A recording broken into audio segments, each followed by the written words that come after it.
एनपूर या गावात राज्य विद्युत वितरण कंपनीच्या वतीने वीज चोरी विरुद्ध धडक मोहीम राबवण्यात आली।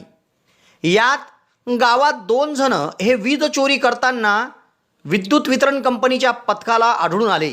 तेव्हा या दोघांना त्यांनी चोरी केलेल्या वीज युनिटप्रमाणे दंडाची नोटीस देण्यात आली। मात्र दोघांनी दंड भरला नाही म्हणून यावल पोलीस ठाण्यात 2 जणांविरुद्ध गुन्हा दाखल करण्यात आला आहे।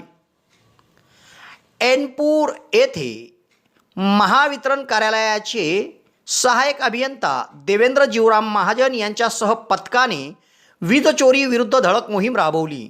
यामध्ये एनपूर गावात त्यांना शेख ईसा शेख हनीफ व सुभाष बाजीराव धायडे हे 2 जण वीज चोरी करताना आढळून आले। तेव्हा या दोघांना त्यांनी वीज चोरी केलेल्या युनिटनुसार दंड आकारून दंड भरण्याची नोटीस देण्यात आली। मात्र या दोघांनीही दंड भरला नाही म्हणून या दोघांविरुद्ध यावल पोलीस ठाण्यात सहाय्यक अभियंता देवेंद्र महाजन यांच्या फिर्यादीवरून वीज चोरीचा गुन्हा दाखल करण्यात आला आहे।